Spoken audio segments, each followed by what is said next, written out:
Aujourd'hui, nous allons parler de Sophonisba Anguissola, un personnage oublié et peu connu de l'époque de la Renaissance.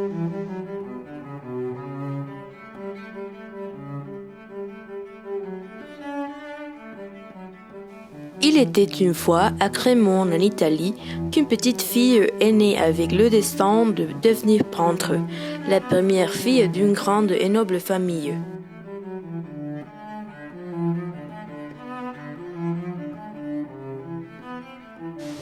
C'était Sophonisba Anguissola. Et, bien qu'on attendait qu'il ait été un garçon pour le nommer comme l'héros de son père, on l'a nommé comme la fille de celui-ci.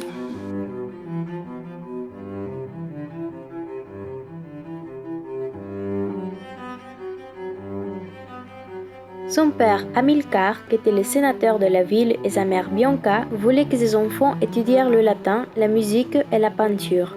Mais cela n'était pas si facile qu'aujourd'hui. Disons que le métier s'héritait et l'éducation continuait à être réglée par la religion. En plus, les filles n'avaient pas le même accès à apprendre que les garçons. Cependant, Sophonisbe et ses sœurs Helena, Europa, Lucia, Minerva et Anna Maria sont grandies entourées d'art, de même que son frère Asdrubal.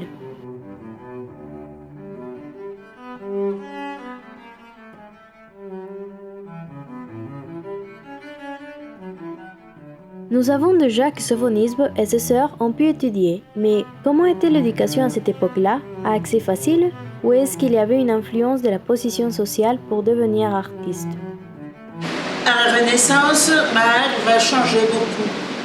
Parce que pendant le Moyen-Âge, sous l'influence de l'Église, souvenez-vous, il y avait beaucoup de restrictions pour faire de l'art, disons, de façon assez libre. Généralement, tout l'art était dominé, en quelque sorte, par l'Église. Donc, il est vrai que beaucoup de manifestations religieuses, n'est-ce pas, donnaient pied à des manifestations artistiques.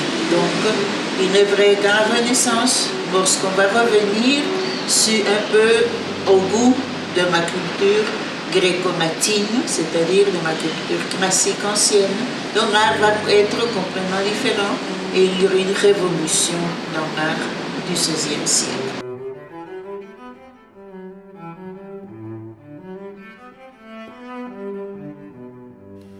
Le temps passe et Sophonisbe rêve avec les pinceaux.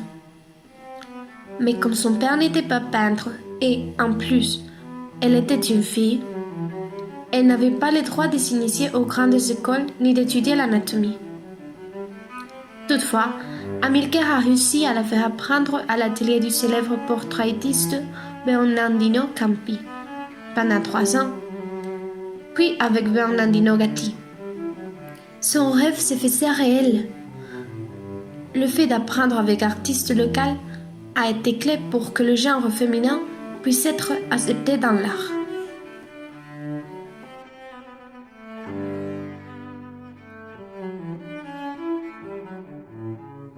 Comme elle avait du talent, son père a décidé d'envoyer ses peintures au pape Julius III et à la cour en Rome pour la promouvoir.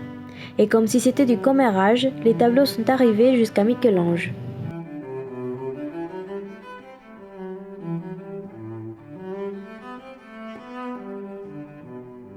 Pour approfondir un peu, nous pourrions nous demander alors, quelle était l'importance de l'art à la Renaissance? L'art à cette époque. En réalité, disons, les femmes au XVIe siècle, n'est-ce pas, l'époque de la Renaissance, elles n'avaient pas vraiment un rôle actif, c'est-à-dire qu'elles n'étaient pas nécessairement des artistes. Généralement, on les prenait pour modernes parce qu'on a commencé à donner beaucoup d'importance au corps humain. Donc souvent, les femmes étaient utilisées comme modernes, comme inspiratrices. Et elles étaient, disons, probablement aussi artistes. Mais généralement, et pendant très longtemps, les femmes travaillaient dans les ateliers sous la direction d'un peintre ou d'un artiste homme. Donc elles faisaient le travail menu, ou étaient modernes, n'est-ce pas, mais elles n'avaient pas un rôle important de premier ordre. Comme quoi il y a un artiste, n'est-ce pas, qui pouvait signer des œuvres ou se rendre responsable des œuvres.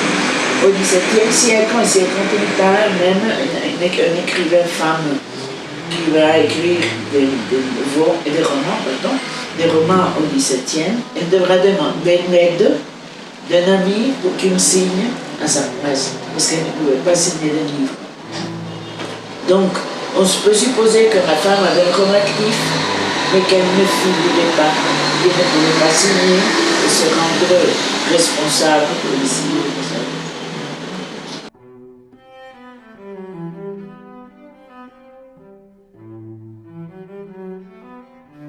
Michel-Ange, qui appréciait ses œuvres et qui a été attiré par sa façon de peindre la félicité d'une fille, la défie à peindre l'émotion contraire.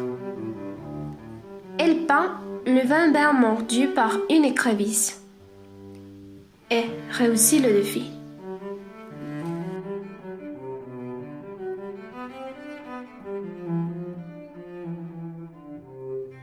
Les grands maîtres Michel-Ange continuaient en contact avec eux et conseillaient sophonisme. Son père les remerciait par des lettres d'avoir initié sa fille. Et si vous ne croyez pas, de nos jours, on conserve ce texte à la bibliothèque laurentienne de Florence.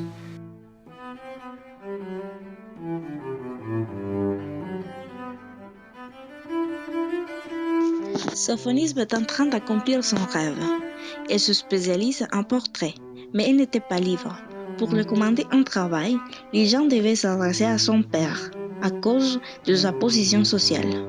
Et elle ne pourrait pas se faire payer comme n'importe quel artiste de l'époque.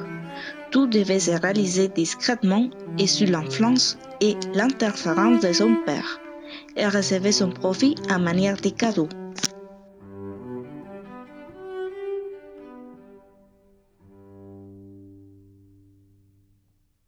Nous avons compris que la vie artistique de sophonisme n'a pas été si facile.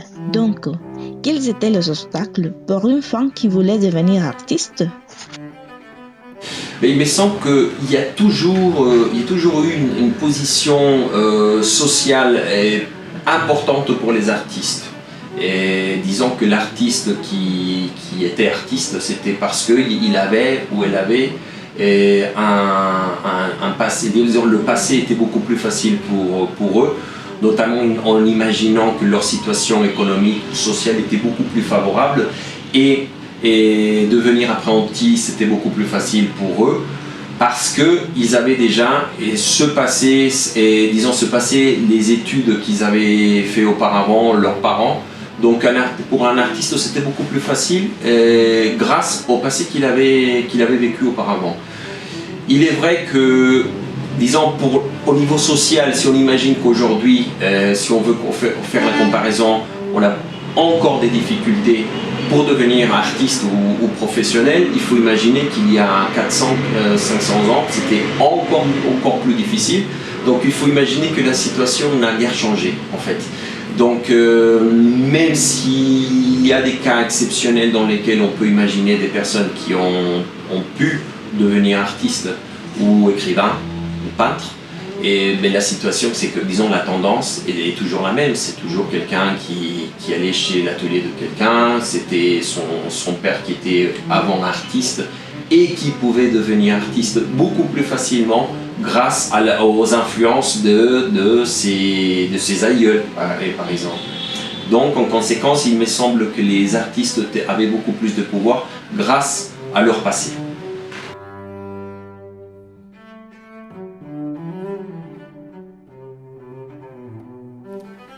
Mais cela n'arrête pas son rêve. Elle a voyagé à Mantoue, Parme et Milan, où elle fait le portrait du duc d'Albe, qui raconte au roi Philippe II d'Espagne sur son art. Et comme il cherchait un professeur de peinture pour sa reine Elisabeth de Valois, il décide de l'inviter à son château. Et écoute bien, Sophonisme devient sa professeure et sa dame de compagnie. Elle demeure à Madrid pendant 11 ans et fait des portraits de nombreux nobles espagnols. C'était la peinture de la cour et la meilleure amie de la reine.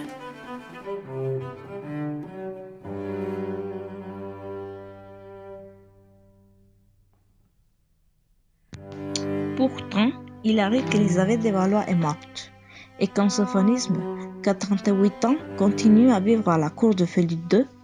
Elle était mariée avec Fabricion Moncada, vice-roi de Sicile, par faveur du roi. Elle vivait avec son époux à Sicile quand celui-ci est mort, après environ 1 an de mariage.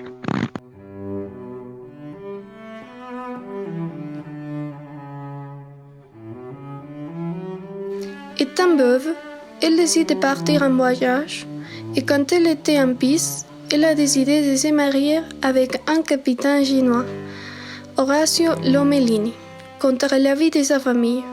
Le couple s'est installé à Gênes et Sophonisme continue à peindre Esmond.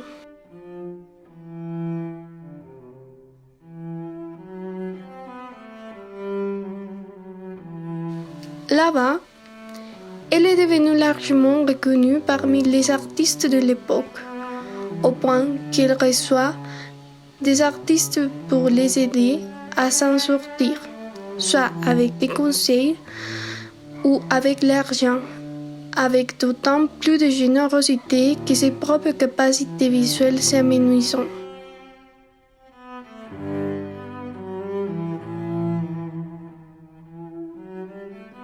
Le temps continuait à passer jusqu'en 1620 qu'elle a réalisé son dernier autre portrait et après avoir reçu Anton van Dyck pour le conseiller, elle renonce définitivement à prendre et quitter son atelier génois.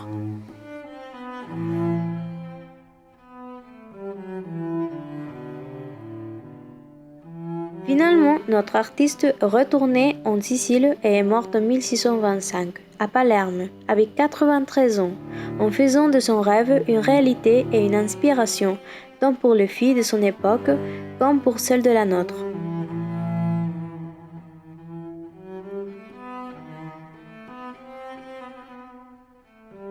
Quel était le rôle des femmes dans l'art à cette époque? Il me semble que les obstacles des femmes ont toujours été les mêmes, et malheureusement. Et disons que si on compare les obstacles, les difficultés des femmes d'aujourd'hui, il y en a beaucoup, heureusement, qui ont beaucoup de privilèges et qui deviennent de plus en plus professionnelles et avec une autre vision du monde.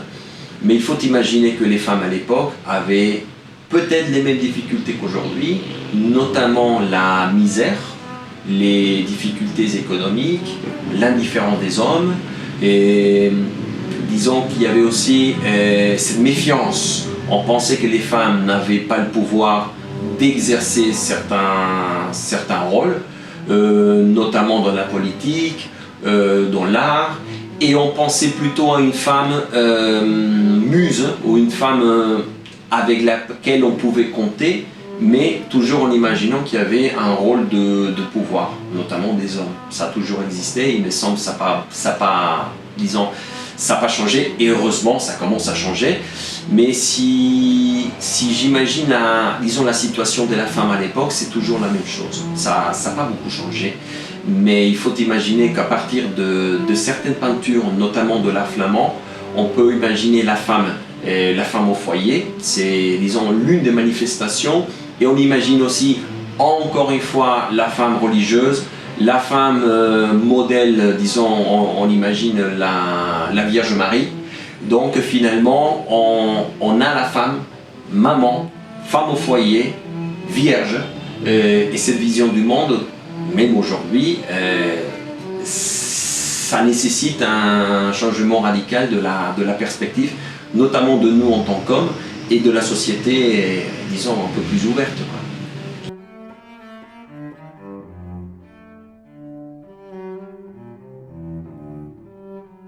C'est-à-dire, nos chéris, qu'il était une fois, en 1532, qu'une petite fille est née pour devenir, beaucoup d'années plus tard, un personnage remarquable du rôle féminin à l'art de la Renaissance, dont ni la misogynie ni le mœurs social l'ont arrêté.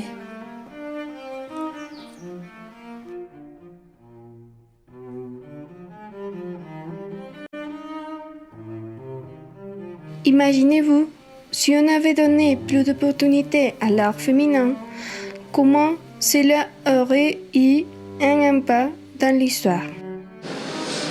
Alors, évidemment, il est très difficile d'imaginer, bien sûr, on peut toujours imaginer, n'est-ce pas? On peut imaginer qu'effectivement, la présence de la femme étant plus importante à un moment donné, nous aurions eu dans l'histoire artistique ou dans l'histoire culturelle française, de la France, beaucoup plus de représentantes artistes. Alors, je pense que ça aurait changé probablement le patrimoine artistique.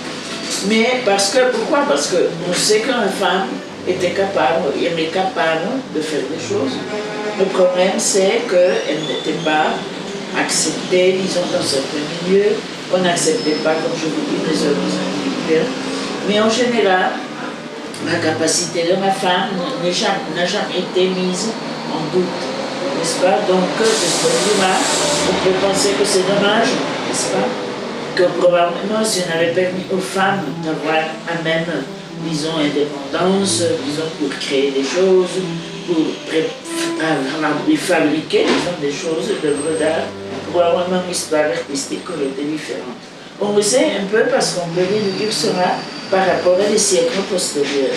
Postérieurs à cela, au XVIe siècle, 2 ou 3 siècles après, nous avons qu'il y a eu des femmes peintres excellentes, des sculptrices aussi excellentes, à qui on a permis, disons, où elles se sont fait un chemin dans le domaine de l'art, en musique aussi, n'est-ce pas? Donc, dans la littérature de même, n'est-ce pas? Les très grandes écrivaines, mais il y en a très peu, n'est-ce pas? Donc, on peut supposer que ce n'est pas une question de capacité, c'est une question simplement de que la tradition, les conditions sociales, plus qu'économiques, je dirais, contraigner la femme à rester, disons, très renfermée dans le milieu familial et à faire des choses seulement pour la famille, le groupe familial un peu étendu, quelques amitiés, mais c'est tout. De même, la femme ne se peut pas. Et je pense que même, et disons, le premier travail qui a été magnifique de la part de certains auteurs, des écrivains, écrivaines qui ont pensé déjà à reconnaître le rôle de la femme, de celles qui ont écrit, de celles qui ont créé des manifestations artistiques.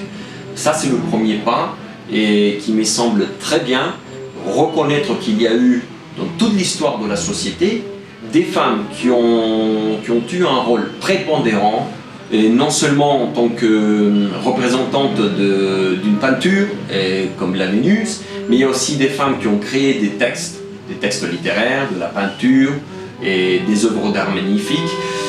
Je pense que si la femme avait eu un rôle beaucoup plus important, et on aurait pu imaginer une situation dans laquelle il y aurait des manifestations beaucoup plus grandes, beaucoup plus ouvertes, et aujourd'hui, surtout, on n'aurait pas les débats, et disons, moi je le dis malheureusement, les débats sur le pouvoir de la femme, et moi je le dis dans le sens où la femme doit encore lutter pour les droits, et c'est quand même dommage parce qu'on imagine qu'on a eu un décalage gigantesque à cause de cacher un peu ce rôle très important que la femme a toujours eu. Donc on est au 21e siècle et on continue à avoir des débats et qu'on aurait dû, disons, oublier il y a longtemps à cause justement de beaucoup de personnes qui ont oublié que les femmes ont toujours fait des choses magnifiques.